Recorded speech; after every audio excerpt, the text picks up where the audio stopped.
À la une, la fête mondiale du jeu se jouera à la fin de ce mois, mais déjà l'association La Cultimatech lance les festivités. Elle part à la rencontre des jeunes dans les quartiers pour leur apprendre à jouer de façon ludique. Reportage à suivre. C'est une technique de massage issue de la médecine indienne millénaire Ayurveda. Le massage ayurvédique est de plus en plus prisé dans le monde du bien-être. Une formation est dispensée en ce moment par l'association de Shiatsu de Guyane. Enfin, le grand gala de boxe tant attendu démarre dans quelques minutes avec un championnat du monde qui se joue ce soir pour la première fois en Guyane. Un moment qui réclame une importante préparation. Nous y reviendrons dans ce journal. Mesdames et messieurs, bonsoir, bienvenue dans cette édition. On démarre tout de suite avec le SGEN CDTG-CFDT qui monte au créneau. Il juge la mise à la porte des agents administratifs en CDD et du rectorat inadmissible.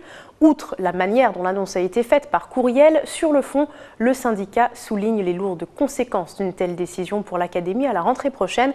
Elle réclame une concertation. Les précisions de la secrétaire générale adjointe Martine Nivois. Le constat, il est simple, c'est que nombre de collègues ont reçu, donc je rappelle, sur des supports administratifs, au rectorat ou même dans les établissements scolaires, ont reçu un document leur indiquant que leur contrat, arrivant à échéance au 31 août 2016, ne serait pas renouvelé. Et de se rapprocher des services pour obtenir les documents nécessaires à l'inscription à Pôle emploi.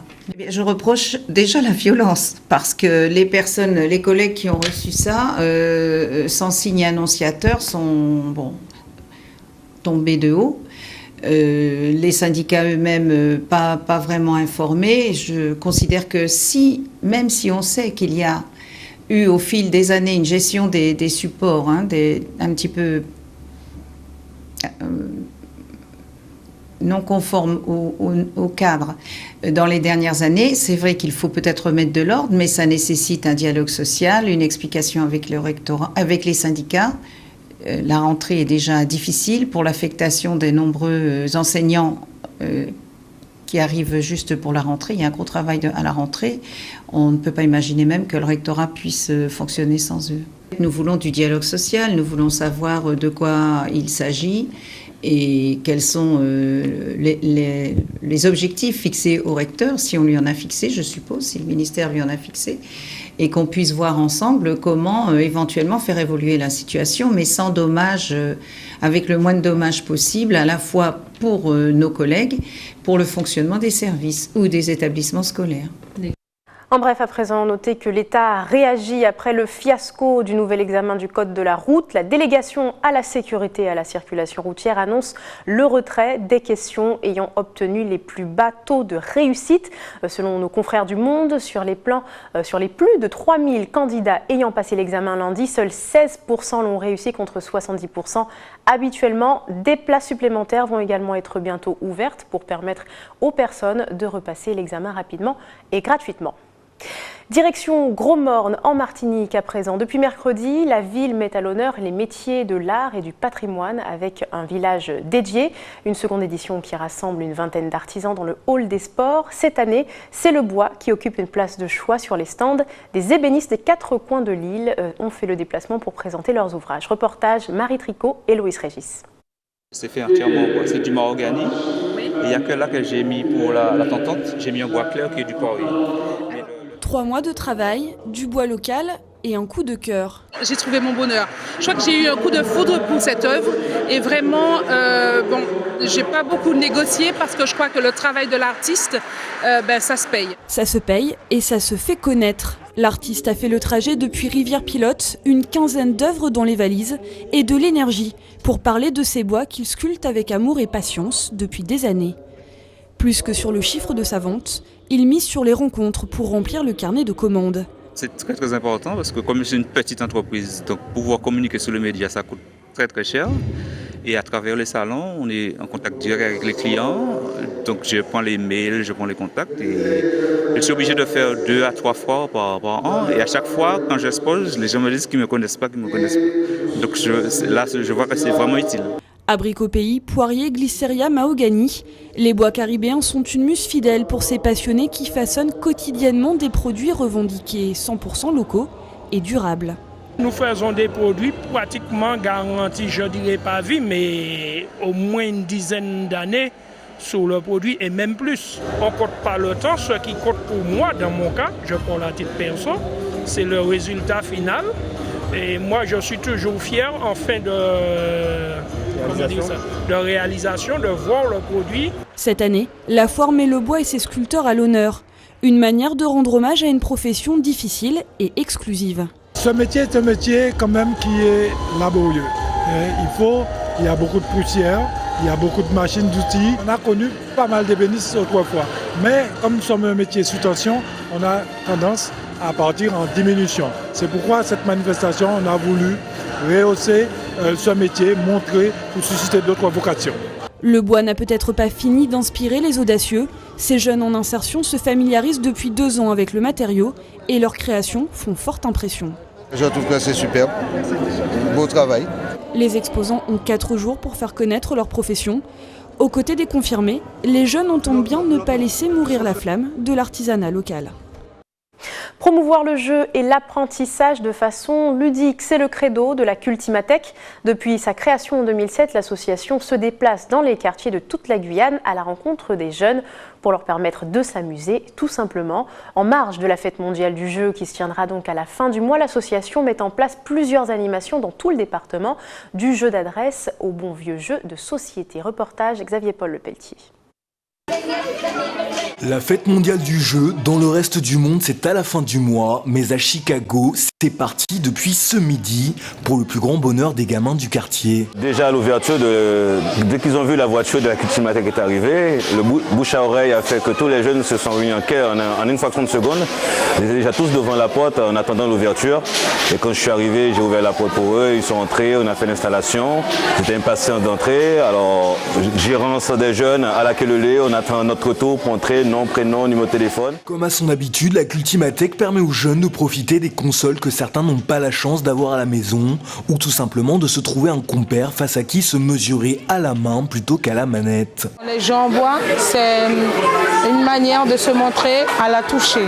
Le jeu vidéo, ça se joue avec la manette, tu ne sens pas l'objet. Et le jeu en bois, ils arrivent à sentir qu'ils sont forts. Et là, ils réfléchissent pour jouer. Parce que comme le tigre-tyran, mais dans une différente manière, ils arrivent à manipuler. Là, ils doivent réfléchir à comment pousser son pion pour atteindre, pour pouvoir gagner l'autre. Donc c'est différent par rapport aux jeux vidéo. Parce que les jeux vidéo, comme tout le monde connaît, c'est la manette, tu joues. Pour ceux qui n'étaient pas à Cayenne cet après-midi, pas de panique, au mois de mai, la Cultimatech sera présente partout. Sur tout le mois de mai, on va avoir donc des déplacements sur l'ensemble du territoire, de Saint-Georges à Patou, en passant par Maripasoula et donc les quartiers prioritaires de Kourou, Cayenne, Rémire, Matoury et Makouria. Et donc c'est un avant-goût du Yana Festival, donc le Festival des cultures de l'imaginaire, qui va se dérouler sur 6 mois, qui va être un championnat constant autour des jeux vidéo et aussi des jeux de société, et aussi une grosse partie atelier de création, d'activités ludiques. Alors pour les enfants qui se sentent l'âme d'un champion, des lots sont à gagner pour les participants du festival qui se tient jusqu'à la fin de l'année. Ne bougez pas, dans un instant, nous verrons la formation qui se tient en ce moment à l'école de Shiatsu de Guyane pour apprendre à maîtriser les bases du massage ayurvédique. Et puis, nous verrons, vous le savez, le grand gala de boxe débute maintenant dans quelques minutes. Nous verrons les derniers préparatifs de cette grande compétition inédite en Guyane. Retrouver l'énergie, la détermination pour passer à l'action et se relaxer en profondeur. Voilà quelques-uns des bienfaits escomptés de cette technique de massage indienne issue de la médecine traditionnelle ayurvédique, un art qui fait déjà le tour du monde et gagne aujourd'hui en notoriété. D'ailleurs, chez nous, l'école de shiatsu et de sophrologie propose en ce moment une formation de 21 heures pour maîtriser les bases. Reportage. Très appliquée et un brin fébrile, Clara effectue les mouvements spécifiques du massage ayurvédique. Je prépare le sacrum en faisant un chauffage pour pouvoir commencer à masser, à détendre les muscles du dos. Même si ce n'est pas la première fois qu'elle administre un massage, l'attention est soutenue, car ces gestes ont leur particularité, des codes à respecter à la lettre. C'est un massage très tonique qui se rapproche d'un massage plutôt sportif avec beaucoup de manipulations, beaucoup de changements de rythme, avec une gestuelle tout à fait particulière et qui est faite pour recentrer, détendre et déstresser. Cet atelier fait partie d'un cycle d'initiation au massage du monde. Aujourd'hui, l'Inde est à l'honneur avec le massage ayurvédique. Ça veut dire médecine indienne. Et en Inde, on utilise beaucoup les huiles, les plantes et le massage pour un certain nombre de problématiques physiques, mentales ou émotionnelles. Là, c'est un massage très généraliste, de détente, qui touche à la fois l'aspect mental, émotionnel et physique, bien sûr. Là, tu peux aller directement sur chaque doigt de pied en finissant le massage. Le principe de l'atelier, chacun est à tour de rôle, masseur et massé. Dans tous les cas, les élèves repartent décontractés. Qu'est-ce que vous ressentez ? Un bien-être, une détente au niveau du dos et en règle générale en ce moment au niveau du dos, mais sinon au niveau du corps, ça permet de lâcher l'esprit et de se sentir mieux. L'idée, c'est qu'on est dans un monde avec un stress de plus en plus intense, beaucoup de tensions. Donc pour les gens qui reçoivent, évidemment, l'objectif, c'est de se sentir bien et de changer son rythme au cours de la journée. Pour les gens qui sont ici et qui donnent, outre les quelques professionnels qui veulent apprendre plus, il y a beaucoup de gens qui débutent et c'est aussi une manière de décrocher et de faire du bien aux autres, que ce soit dans son cercle familial ou plus tard, pourquoi pas, à titre professionnel. Cette initiation au massage ayurvédique se poursuit jusqu'à la semaine prochaine. Mais pour ceux qui souhaitent se professionnaliser, une formation de 20 jours est prévue en septembre prochain. Vous connaissez le principe du stand-up, de l'humour frais et un contact direct avec le public. Des Kouroussiens ont décidé de lancer leur scène en Guyane. L'occasion de mettre en lumière les jeunes talents de chez nous, mais aussi de se frotter aux humoristes venus d'ailleurs. Depuis l'an passé, le Harry Gras Show se fait connaître. Le concept a fait salle comble jeudi soir. Vous allez voir pourquoi. On écoute le président de l'association organisatrice et un des humoristes du Harry Gras Show. Pour parler des éditions précédentes, on a fait une première à Kourou. Sur Kourou, il n'y avait que des artistes locaux pour cette première édition. Et la deuxième édition, on a fait Matt le Buzz. Voilà. Et la troisième édition, on a vu encore plus loin, on a fait venir Ben Aymin, qui a fait le Jamel Comedy Club, qui a sa propre salle de théâtre, qui remplit sa salle du mercredi au dimanche sur Paname. Et Emric aussi qui a une pièce de théâtre, qui fait un spectacle qui tourne bien sur la France. Le Guyanais rentre dans le derrière du Martiniquais, et le Martiniquais sur sa voiture fâché. Qui sont qu'a fait moins là, frère moi, on peut pas connaître rouler, frère moi. Qui sont qu'a fait moins là? Le Guyanais sort de la voiture. Oh mon frère, nous pas que fâchés, nous pas que brigades quand même, entre nous. Et le Guyanais allait prendre son bouteille, t'as fait en son coffre. Il s'est servi. Il dit bon, regarde, tu vois, entre noirs, on peut s'entendre. On va pas se battre, on nous boit un coup. Guyanais, quand ça vit Martinique a prend son coup, plap. Deuxième verre, plap, Martinique a boit. Guyanais, ce verre là toujours. Martinique a boit, plap. Martinique a dit Guyanais, mais oh, frère, qu'est-ce qu'on a fait moi là? Qui m'a pas boire? Guyanais a dit ah ouais, frère, la police qui arrive, à présent nous regarder, ça qui a passé. Et justement, sur la scène du Harry Gras Show ce soir, Bunaymin, qui est notre invité ce soir. Bienvenue Bunaymin. Bienvenue. Merci d'avoir accepté notre invitation. Alors pour ceux qui ne vous connaissent pas, on va vous présenter rapidement. Corrigez-moi ou complétez s'il le faut. Vous vous surnommez vous-même le Chinois marrant. Pas le Chinois marrant, Chinois marrant. Chinois marrant. Parce que je suis pas le seul. Vous n'êtes pas le seul, c'est vrai. Il y en a d'autres qui sont drôles, c'est voilà, ça. Exactement. En tout cas, vous êtes français, d'origine chinoise, mais pas que. Vous êtes aussi cambodgien. Ouais. Et donc, vous êtes passé du Jamel Comedy Club jusqu'à la série, on va dire, Bref, sur Canal+. Ah non, je ne suis pas passé par Bref. Non, pour ne citer, on m'a dit que vous étiez dans la bande. J'étais dans la bande avant, en fait. Kéron et Kian. Navo, les créateurs. C'était votre équipe en tout cas. On faisait un spectacle d'improvisation en fait. Donc vous avez travaillé ensemble, très bien, merci de nous le dire. Pour ne citer que ça en tout cas, parce qu'il faut pouvoir vous présenter pour ceux qui ne vous connaissent pas. Donc vous jouez chez nous 2 dates, c'était hier soir et demain soir. Pour ceux donc, qui n'ont pas pu vous voir, expliquez un petit peu au public guyanais à quoi s'attendre finalement. Déjà, il faut que tu me tutoies, Casey. C'est difficile avec le métier, on est obligé on s'en fiche du métier, on est là pour kiffer. Et donc voilà, je suis venu de France, ils m'ont fait venir. Et ils m'ont parlé du Harry Gras Show, du fait qu'ils essayaient de lancer le stand-up et cette forme d'expression ici en Guyane. C'est vrai que c'est assez récent, on l'a vu tout à l'heure avec l'interview. Oui, c'est ça, ça fait même pas 1 an qu'ils sont là. Et moi, je suis dans l'impro, je suis dans on essaye des trucs. Et donc là, qu'il y ait des jeunes qui veulent s'exprimer, je suis là avec eux pour leur donner de la force et prendre de leur force aussi. Alors je vais jouer le jeu, Bunaymin. Tu mêles autodérision et vanne à tout va, et tu abordes aussi des thèmes sérieux à la fois.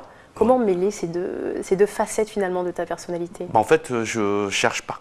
Je cherche pas à trouver une bonne recette. En fait, je parle de ce que j'ai envie de parler à l'instant T. Et ça peut être très sérieux et pourtant rire de ces choses-là. Moi, je pense que tout est dérisoire en fait. Donc peut-être que des gens peuvent trouver que c'est sérieux, que certains sujets sont sérieux, mais pour moi, c'est pas sérieux, quoi. Alors prenons des exemples. Par exemple, on a entendu parler de ton analyse sur les terroristes du 13 novembre, par exemple. Ouais. C'est un des exemples qui sont plus ou moins sérieux quand même et que... Oui, mais c'est pas mon analyse. En fait, ça a été vraiment comment j'ai vécu la chose et comment moi j'ai été touché et rendre dérisoire ce truc-là, ça m'a permis de passer la peur en fait. Parce qu'à Paris, vraiment, on flippait. On flippait. Moi, je suis pas sorti de chez moi pendant 72 heures. Je suis resté dans mon salon à pas comprendre qu'est-ce qui se passait, quoi. Finalement, l'humour, c'est une sorte de moyen pour soi, pour s'en sortir? Oui, je pense que pour toucher les gens aussi? Peut-être, ouais. Alors, il y a les deux trucs. C'est l'humour, oui, ça permet de surmonter les souffrances, que ce soit personnelles comme physiques, et de toucher les gens, ouais. Parce que ça permet d'ouvrir une porte pour faire passer des messages, en fait. Donc, ouais. Il y a quand même des thèmes qui reviennent souvent dans tes spectacles. La liberté d'expression, apparemment, est un sujet qui te tient à cœur. Et puis la question des origines, sur laquelle tu t'es exprimé en tout cas, qui revient aujourd'hui très souvent dans les sketchs des humoristes. Qu'est-ce que ça représente pour toi? Alors en fait, parce que moi, tout ce spectacle, en fait, il a été créé à mon retour d'Asie. J'ai fait un périple de 6 mois avec un sac à dos. Et j'ai passé 30 ans en France à avoir une crise identitaire. Donc j'ai mis ce spectacle-là, j'ai écrit ce spectacle-là sous cette recherche d'identité. Et donc pour rechercher ses identités, c'est chercher ses origines et voir à quel point en fait on s'en bat les couilles en fait. On s'en vraiment bat les couilles. Ce qui compte, c'est pas d'où tu... On s'en bat les testicules. Parce qu'on est à la télé. Tout à fait. Mais alors justement, par rapport à le thème de la liberté d'expression, en quoi est-ce que c'est important pour toi en tant qu'artiste? L'humour, pardon de te couper la parole, on pense à Dieudonné, par exemple, des personnes comme Dieudonné qui ont été loin, qui aujourd'hui sont plutôt rejetées, en tout cas par une grande partie, ne serait-ce que de la place politique, sans rentrer dans les détails. Donc pourquoi cette arme-là de l'humour pour s'exprimer? Parce que c'est important, parce que la liberté d'expression, c'est la liberté de penser et c'est la base de la démocratie en fait. Si tu commences à interdire à des gens de s'exprimer, c'est du fascisme. C'est du fascisme et c'est la dictature qu'il y a en Chine. Et tu vois, tu me parles de Dieudonné qui a été banni par les politiques. Il s'en fout en fait. C'est pas les politiques qui viennent voir son spectacle, c'est le public. C'est le public qui compte, c'est le peuple. Moi, je m'en fous que François Hollande il vienne voir mon spectacle ou qu'il me cautionne pas. Moi, ce qui compte, c'est la France et c'est les humains en fait. L'humour, finalement, c'est une sorte d'arme aussi à la fois. Je ne sais pas si c'est une arme, mais je sais que c'est un bouclier, déjà. Moi, ça me permet d'arrêter de souffrir de ce racisme ordinaire. Tu vois, je parle de racisme ordinaire sur les Asiatiques. Ça m'a permis de passer outre, quoi, de prendre ça à la légère. Ça m'a permis aussi d'accepter ce corps, tu vois, de faire de l'autodérision sur ce corps-là. Ça m'a permis d'arrêter de me comparer aux gens, à me dire ouais, je suis pas beau, je suis pas dans ces codes-là. Et c'est pour ça que je suis heureux aussi d'être aujourd'hui en Guyane, de voir autant de métissage, de formes d'humains. Putain, les femmes, qu'est-ce qu'elles sont belles ici! Waouh! Alors, on me demande, je vous transmets parce qu'il faut bien que je le fasse, on me demande de nous faire rire. Est-ce que vous pouvez nous faire rire? Alors, on dit que vous êtes le nouveau visage du stand-up en France aujourd'hui et que vous êtes d'ailleurs très doué pour l'impro. Ouais. Qu'est-ce que vous avez à nous dire? Alors, je veux parler au mec qui parle dans ton oreillette. Oui. Je ne suis pas un jukebox. Voilà. Donc, si tu veux que je te fasse rire, viens demain à l'Harry Show et tu payes ton ticket, etc. et tout. Je suis pas... Il a cru qu'il était au flunch, que c'était un... Je pense que le message est bien passé. Ouais, mais t'es pas dans un restaurant chinois où c'est un buffet à volonté, où je fais des blagues halal ou des blagues... ou des blagues chinoises. Voilà, des blagues chinoises, oui. Alors, en tout cas, par contre, je ne transmettrai pas le message qu'il vient tout juste de me dire. Quand même, un dernier point sur cette passion. C'est quoi? Qu'est-ce qu'il t'a dit? Ah non, c'est pas grave. Si, dis-moi. Un dernier point quand même sur cette passion qui est la vôtre de l'humour. En fait, finalement, qu'est-ce qui vous plaît le plus dans le fait de faire rire les gens? C'est une adrénaline de dingue. La scène, c'est une drogue, en fait. C'est vraiment une putain de drogue. Et Je crois qu'on a explosé les quotas possibles de gros mots ce soir. Ben, c'est ça, c'est la liberté d'expression, en fait. Il y a des gens qui disent que je suis trash, c'est juste que je parle, je réfléchis pas, en fait. Je suis comme ça, je suis brut. Merci beaucoup. Très rapidement, oui. peut-être Je vais un te mot. couper. Ah non, mais c'est vrai qu'on on a beaucoup parlé. Un dernier point quand même sur votre film, le film sur lequel vous travaillez. Oui. Alors, ça raconte quand même l'histoire du fils d'un roi cambodgien, mais pas dans les conditions qu'on imagine. Oui, en fait, ça parle d'adoption. C'est l'histoire de deux Asiatiques qui ont été adoptés et leur mère adoptive française meurt et ils se retrouvent avec les papiers d'origine et le nom de leur famille. Et il se trouve que moi je joue le rôle d'un retardé et que mon frère est un businessman. Et donc il est plus français que les Français, et moi je suis juste attardé. Et on se rend compte qu'en fait, que nos deux familles, lui, sa famille d'origine vit dans le ghetto vietnamien, et moi je suis un enfant abandonné par le roi du Cambodge. Et donc c'est parler de ce décalage-là. Merci beaucoup, Boudaïmin, d'avoir été avec nous ce soir. On vous retrouve en tout cas demain soir sur la scène du Harry Gracho. Merci, Clécy. Merci beaucoup. On continue en musique. Elle est connue pour son interprétation des tubes des années 80. Angelo, Valérie Bella effectue en ce moment une tournée en Guyane. Après un premier concert effectué hier à Sinamari, elle s'apprête à investir le dancing du Soleil Levant. Demain soir, elle nous a accordé une interview. Regardez. C'était la première fois que je venais ici en Guyane et comme je vous ai dit au départ de l'interview, je trouve que les Guyanais sont vraiment accueillants, généreux, gentils. Mais ce qui me marque le plus, c'est vrai, c'est la générosité. Ils n'hésitent pas je sais pas comment vous expliquer, c'est un coup de cœur. On a prévu bien sûr des chansons de mon premier album comme Angelo. Maria des Îles, hier soir à Sinamari, j'ai failli partir sans chanter Angelo. On a fait un peu semblant, tout le monde a réclamé la chanson, puisque c'est quand même un tube que j'ai sorti en 1982, donc il y a 34 ans maintenant. Et les gens sont très heureux lorsque je chante cette chanson en live. Et ils sont surtout surpris de me voir parce qu'ils pensaient que j'étais un petit peu colorée et que j'étais vieille. J'aimerais mettre un petit peu un accent assez prononcé sur un monsieur qui m'a fait venir en Guyane pour la première fois. C'est Jean-Marc Duneau.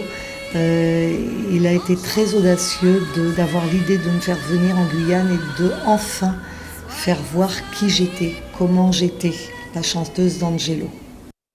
Du sport à présent avec bien sûr le lancement du gala de boxe qui se joue ce soir au Proct. Une dizaine de rencontres au programme avec surtout un championnat du monde qui va opposer Michael Motmora à John Anderson Carvalho. À quelques heures de l'ouverture, Jacques Chinon fait le point sur cet événement.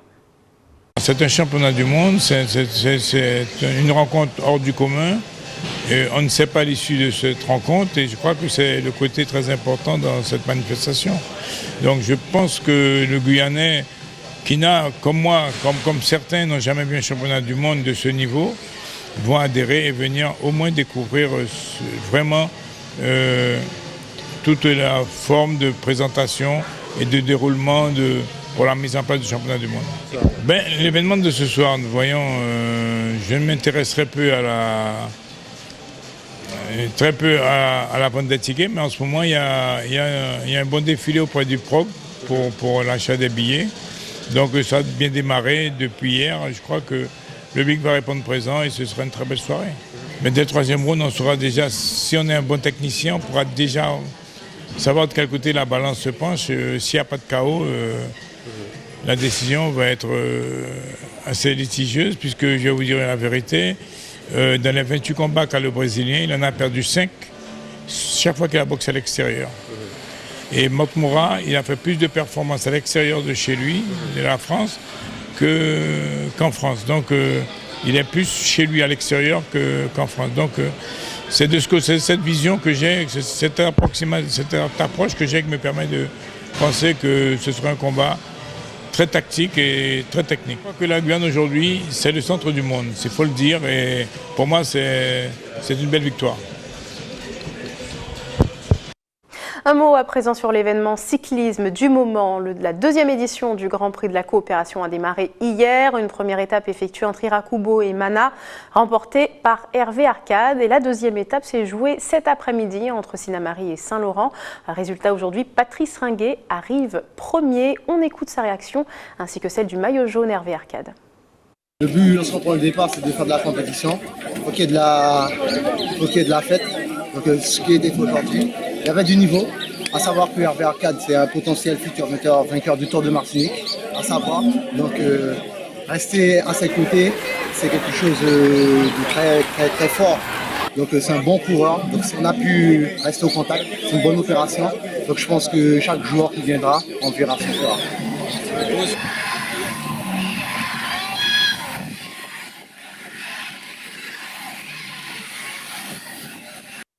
1-6, chef, votre journal, merci d'avoir été avec nous. Avant de se quitter, le rappel des titres.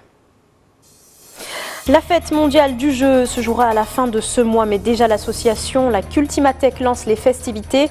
Elle part à la rencontre des jeunes dans les quartiers pour leur apprendre à jouer de façon ludique. C'est une technique de massage issue de la médecine indienne millénaire Ayurveda. Le massage ayurvédique est de plus en plus prisé dans le monde du bien-être. Une formation est dispensée en ce moment par l'association de Shiatsu de Guyane. Enfin, vous le savez, le grand gala de boxe tant attendu démarre dans quelques minutes. Le championnat du monde se joue donc ce soir pour la première fois en Guyane. Un moment qui réclame une importante préparation. Merci d'avoir été avec nous. Dans un instant, l'info nationale et internationale avec nos confrères de BFM TV. Puis ce sera votre émission Face à Face avec Farouk Amri. Très bonne soirée, bon week-end et à lundi.